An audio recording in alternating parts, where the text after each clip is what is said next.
Talvez você tenha feito constantemente estas perguntas. Onde posso encontrar refúgio num mundo cheio de conflitos? Ou, como e onde posso encontrar força para vencer nesse mundo que oferece tantas derrotas? Acompanhe agora com o pastor Edson Bruno mais um programa Encontro com a Palavra.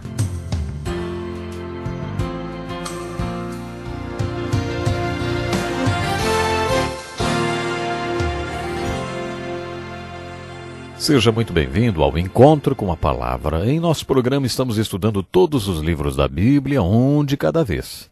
Você é um ouvinte novo? Junte-se a nós. Já estudamos desde o livro de Gênesis e agora estamos passando pelas cartas do apóstolo Paulo no Novo Testamento.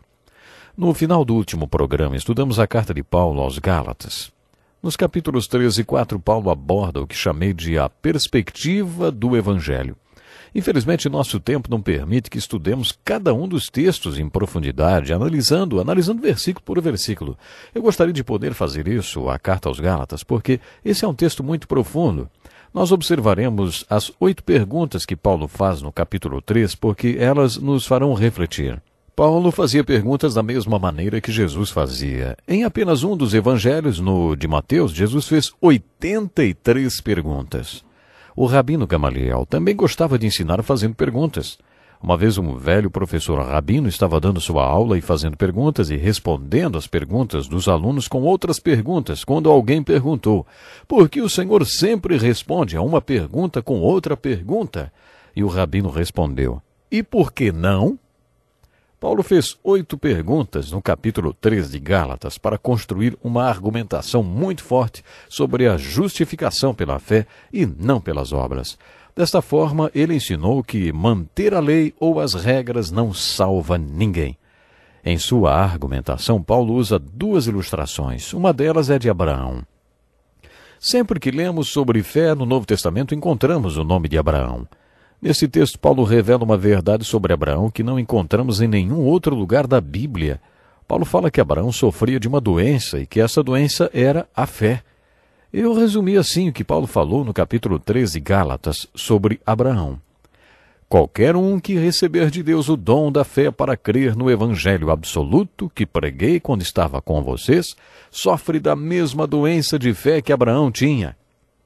Por que será que algumas pessoas ouvem o Evangelho e creem, e outras ouvem a mesma coisa e acham que é a maior besteira que já ouviram na vida? Não é uma questão de ser mais ou menos inteligente, ou de ser iluminado, ou de ser racional. A fé não é uma questão de inteligência. A fé é uma questão de receber um dom de Deus. Deus quer dar a você o dom da fé. Paulo falou isso em Filipenses, capítulo 1, verso 29. Ele escreve: a vocês foi dado o privilégio de não apenas crer em Cristo. A questão é saber, você quer crer? Você quer receber o dom da fé? Aqueles que creem no Evangelho não podem se gloriar disso.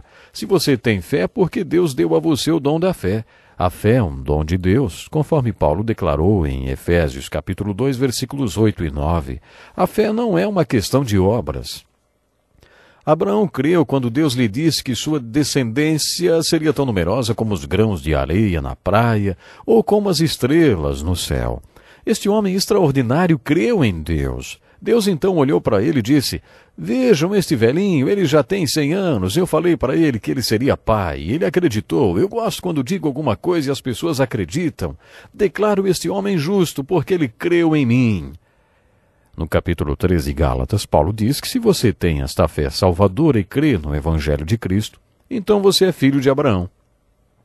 Em outras palavras, você é um judeu.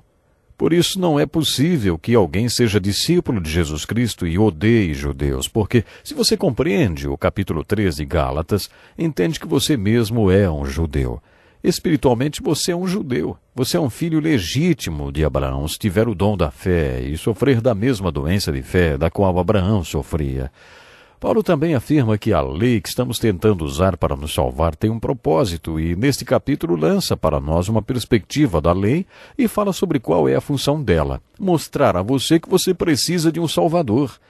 Paulo diz que é a lei e que a lei foi uma linha reta que Deus estabeleceu ao lado de todos os caminhos tortos da sua vida para evidenciar a você que sua vida é toda torta. A lei não veio para salvar, mas para mostrar que você jamais poderá ser salvo cumprindo a lei. A pergunta que Paulo faz nesta parte do texto é: se você podia ser salvo através do cumprimento da lei, por que Cristo teve que morrer na cruz? Se você podia ser salvo cumprindo a lei, então Cristo morreu à toa. Deus não teria mandado seu filho para morrer na cruz se você pudesse ser salvo cumprindo a lei.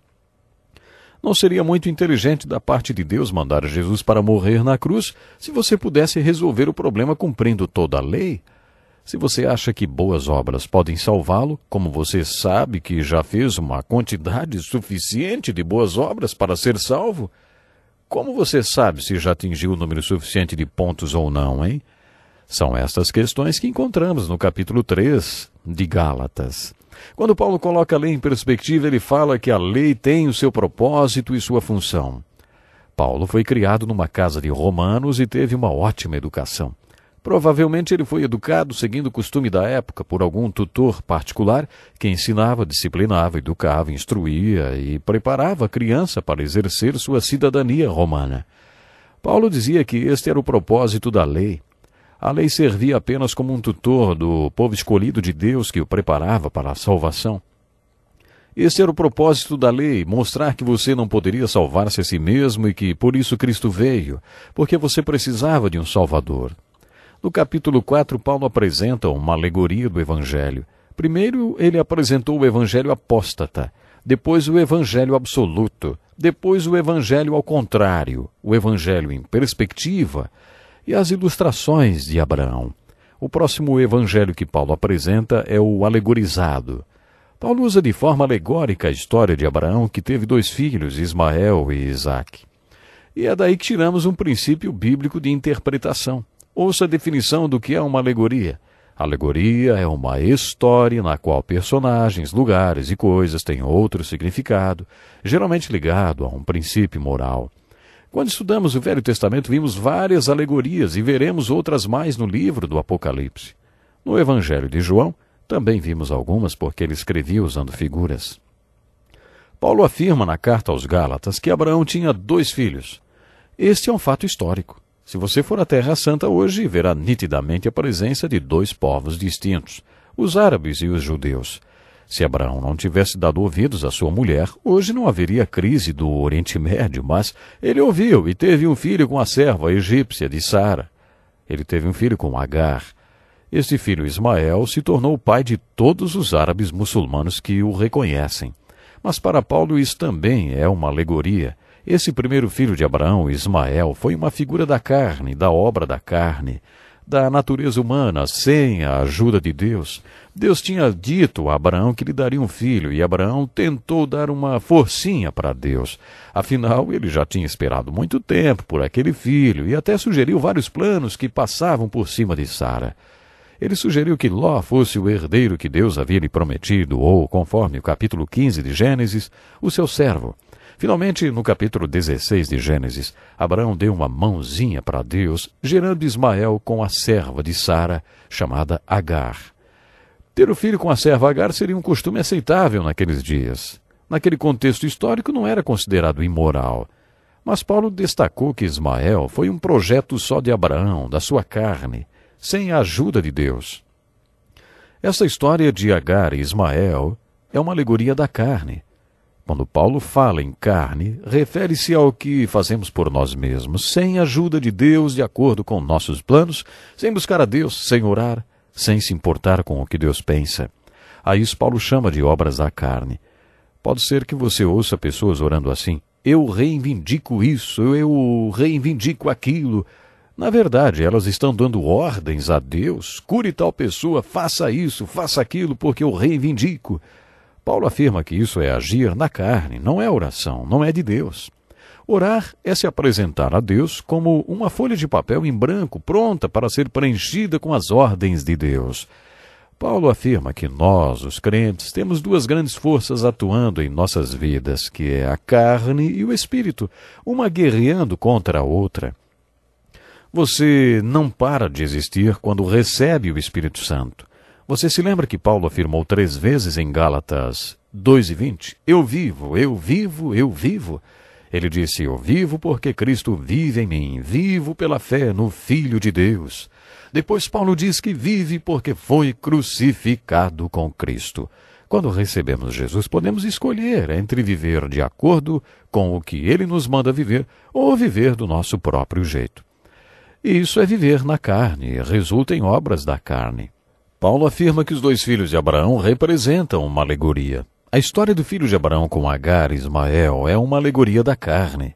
A história do filho de Abraão com Sara e Isaac é uma alegoria do espírito, porque só Deus poderia fazer com que ela concebesse, porque os dois já eram velhos, avançados em idade, e Sara já tinha passado da idade fértil. O nascimento de Isaac foi um milagre. Quando Deus apareceu a Abraão, ele assegurou que Sara seria a mãe de Isaac. Abraão riu porque não podia acreditar que Deus pudesse incluir Sara neste milagre. Você se lembra do espinho na carne de Paulo? Deus revelou que tinha lhe dado aquele espinho na carne porque não queria que Paulo trabalhasse em suas próprias forças. Isso produziria obras da carne. Deus deixou que ele ficasse fraco para que dependesse totalmente dele e produzisse fruto do Espírito na sua vida e no seu ministério. Esta é a síntese do capítulo 4 de Gálatas. No capítulo 5, Paulo contrasta as obras da carne com o fruto do Espírito. No capítulo 4, ele fez uma alegoria das obras da carne e do fruto do Espírito. Ele apresentou o Evangelho alegorizado. Ele disse que Abraão teve 2 filhos. O primeiro filho é uma alegoria da carne, mas o segundo filho é uma alegoria do Espírito. Paulo disse aos Gálatas e a nós que não fomos salvos graças ao nosso próprio esforço. Nosso próprio esforço não salva ninguém. Deus teve de nos salvar através de Jesus Cristo. O Espírito Santo nos deu a experiência do arrependimento e o dom da fé para que crescêssemos e recebêssemos a salvação de Deus. Esta é a essência da mensagem do Evangelho absoluto apresentado por Paulo na carta aos Gálatas. Infelizmente eu tenho que encerrar o programa agora, mas antes disso seja sincero comigo. Você achava que poderia ser bom o suficiente para seguir um monte de leis e regras e se salvar? Paulo diz que isso é obra da carne, você tem de nascer do Espírito. É Deus quem faz isso, é Ele quem faz isso em nossas vidas. Você já foi salvo milagrosamente por Deus? Se ainda não, fale com Ele, diga que você quer que Ele o salve do poder do pecado e da morte. E depois escreva para nós contando sobre a sua decisão.